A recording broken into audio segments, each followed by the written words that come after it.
Right. Thank you everyone for coming on a Saturday morning, which obviously you have better things to do, but this is obviously important to you.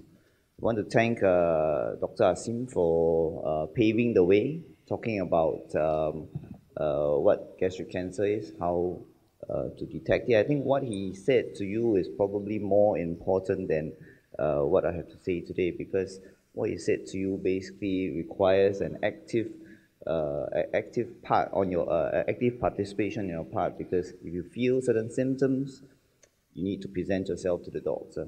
You need to tell the doctor what you feel so that something can be done to investigate this problem. Now, I'll follow on with talking about how we treat gastric cancer. That part is the difficult part for the surgeons. And more so, the talk today is to give you an idea of what we actually do, so as to take away the unknown factor, the factor of fear, so that you might understand. And of course, if you have family, friends who have faced with this condition, you can reassure them that it actually is not so bad. Right. So the take-home message is that gastric cancer, if you detect early, can be treated fairly well. What Dr. Asim said just now about Helicobacter pylori, that's important. It is true. It doesn't mean that if you have Helicobacter pylori, you will end up with gastric cancer. The risk is low, but of course, being a risk factor, it increases your risk if you have gastric cancer, if you have Helicobacter pylori compared to somebody who does not have it. So one of the ways we will say, oh yeah, we cannot really prevent gastric cancer per se, but if you do have Helicobacter pylori, and perhaps that's been diagnosed at endoscopy, and all of you have had endoscopy, if something is found at endoscopy, if you've got gastritis, you've got an ulcer, by and large, the endoscopist would take a little biopsy and put that into a little test kit, the test kit here. Right, yeah, that kind of test kit. And that will tell us to a certain degree of accuracy whether or not you have Helicobacter pylori. And if you do, then it's very important that we treat this. Now, why is that so? Because as Dr. Asim has said, Helicobacter pylori can cause various things. It can cause simple gastritis. Gastritis can get worse. It can give you ulcers. And of course, over time, in a rare, small percentage of patients, that gastritis may change and become cancerous. All right, but as you can see, less than 1%. All right, okay. So don't worry about everybody having gastric cancer. Right, but if you do have this bacteria, then you need to be treated. And of course, your endoscopist or the doctor that follows you up would give you this. Frequently, the first line will be called triple therapy. Triple therapy because it is made up of three medications, right? Usually two antibiotics and one acid-reducing medication. By and large, most of the triple therapy is given for 1 week. It needs to be taken, the full course needs to be taken. You cannot stop halfway. If you stop halfway, it's not going to be effective. If you take only 1 or 2 out of the 3, it's not going to be effective. All right, so it's important to finish the entire course. Of course, there's some people who, for whom the Helicobacter pylori is resistant to some of these medications within the triple therapy, and they might require second line, third line treatment that might take longer. So following on to this, after you treat and you've been given the triple therapy, your doctor should then test you subsequently, and the gold standard is to use a urea breath test. And the urea breath test basically then helps us to determine whether or not we have removed the Helicobacter pylori. Okay, if it's not been removed, then again you need to be retreated, perhaps with a second line, with third line treatment, so as to get rid of it. In a very, very, very small percentage of patients, it might be quite difficult to get rid of the bacteria, but by and large, most times that can be done. Right. So that's one way, a small way of trying to prevent gastric cancer. But certainly it is only a very small percentage of patients that will get gastric cancer from Helicobacter pylori. So now we move on to a slightly different thing. We go on to treatment that instituted by endoscopists. All right. You will see as the talk goes on, we're talking about the progression of gastric cancer from prevention to a very early stage cancer to more advanced stage. All right, and for early stage gastric cancer, you pick it up early, like Dr. Asim said just now, with an endoscopy because you have early symptoms. You find that the cancer is very small, then it might be possible to treat this in a very minimally invasive way. All right. When we say early gastric cancer, what we mean is that the cancer has what we mean to say is that cancer is is small. It's at the inner lining of the stomach, what the doctors will call the mucosa. It's not spread deeper into the wall of the stomach, and more importantly, is hopefully not spread to the lymph nodes. All right, another diagram that you can see. Basically, this is the what we call the staging of the cancer in the wall of the stomach, and you can have very early cancer that's stay only in the inner lining, or a cancer that's gone into the submucosa, which is the next lining, or a cancer that's gone into the wall of the muscle wall of the stomach, or coming out of the muscle wall, and of course going into the surrounding organs. And the deeper it gets, the more invasive, more aggressive, more likely that it spread to lymph nodes, to other organs. All right, so if you have early cancer, very early, only in the inner lining of the stomach, what the doctors like to call T1, T1A, you can remove this endoscopically.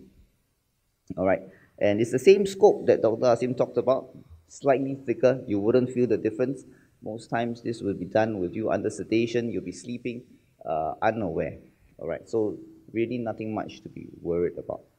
But in order to do treatment rather than as opposed to just diagnosis of gastric cancer, the procedure is a bit of a slightly higher risk, but still not as high a risk as if you have to subject you to an operation. So this endoscopy is still a bit less aggressive, less invasive, all right? And more importantly, if your cancer is quite early and is possible to remove with endoscopy, then the additional advantage we have is that we preserve your stomach. Right, the stomach is not removed, and you have the ability to eat after it's been removed. Of course, you have the ability to eat as if you never had gastric cancer. The stomach remains inside, okay, in your body. Right. So the endoscopy allows us to do this. How does it do it? I mean, with the endoscopy, you can have a good view of the inside of the stomach. There are working channels in the endoscope through which you can put various kinds of instruments to help us to cut. And I have a very short video here.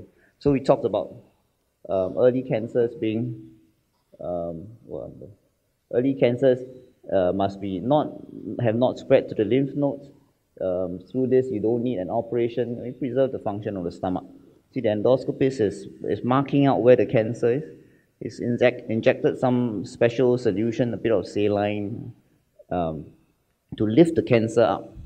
The cancer is within the inner lining, the mucosa of the stomach.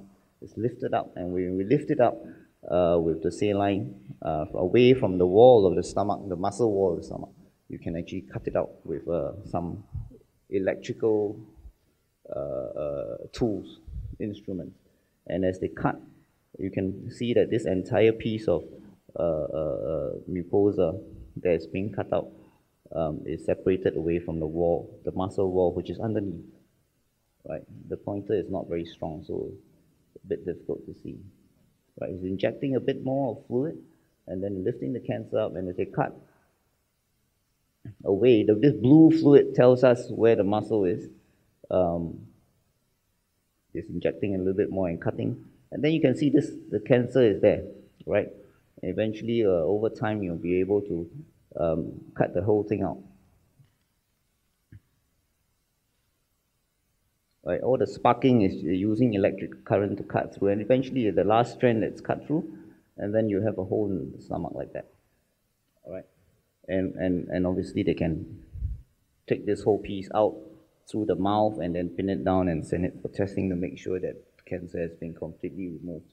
Sometimes the cancer is not completely removed because we underestimate its depth, and then that might still mean that you require an operation to complete the entire removal. But oftentimes we can be quite accurate in removing the cancer without doing an operation. But what happens when the cancer is deeper? All right, then you need an operation. Okay, an operation to remove stomach cancer by removing part of the stomach or the whole of the stomach. That's a what we call a gold standard in stomach cancer treatment. And the majority of stomach cancers in Singapore, anyway, at this point in time, are detected at the advanced stage. Advanced stage meaning that it's not early gastric cancer like we talked about in the previous slides, but that the tumor has gone in deeper into the wall of the stomach. There's likelihood that there's already spread to the lymph nodes surrounding. So in that kind of state, you really need an operation to remove part of the stomach. All right, this is a picture of what it looks like. There's an ulcer already. All right, this is the rim, the edge of the ulcer in the stomach, and it looks very angry looking, very lumpy. And that's how we sort of identify on endoscopy this is likely to be stomach cancer. Of course, the endoscopist needs to take little bits of it out. We call it a biopsy, send it for testing, and the report will come back after the pathologist has looked at it under the microscope to look for cancer cells. So what is locally advanced gastric cancer? It means that it's not spread to the other organs like the liver or the lining of the abdominal wall, abdominal cavity, but it's deeper, and it's most likely spread out to the lymph nodes around the stomach and also in the lymph nodes along the blood vessels that supply the stomach. And when the lymph nodes have been affected by the stomach, the cancer cells, then it stands to reason when we do an operation, we need to remove these lymph nodes as well. And the stomach is a very vascular organ, means that it's got a lot of blood supply, right? Blood vessels from everywhere in all directions, and there are lymph nodes along all these blood vessels. And so depending on where the stomach cancer is, when we remove the stomach cancer from the stomach, we also need to remove certain lymph nodes along their path so as to make sure that the cancer has been completely cleared from the body. All right. If your cancer is in the later part of the stomach, later half, right, of the stomach, then it's possible to remove only part of the stomach. Usually when we say part of the stomach, we are talking about 2/3, 3/4 of the stomach. So you have a little bit of stomach left. We've got to join it back. Certain lymph nodes need to be removed. All right. If the stomach cancer is on the upper part of the stomach, then the entire stomach may need to be removed. Join the intestine back to the food pipe, and again, certain kinds of lymph nodes need to be removed. By and large, most of the stomach cancer operations are done what we call in open method. The traditional open method is a big cut in order to do this operation, right? With a big wound, it requires removing the cancer with clear margins, taking out lymph nodes, and then reconnecting everything back and to achieve cure. But in this day and age, there are new advancements. All right, in the old days, big cut operation. Now, small keyhole operations are possible.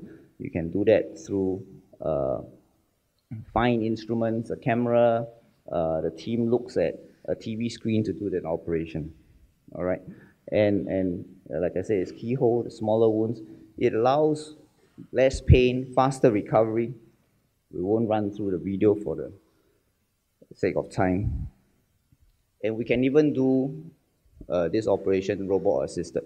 It is still keyhole surgery, but using the robot gives you a little bit more precision. The team actually operates. The patient is here. The surgeon is sitting at a console. It's like playing a video game. All right.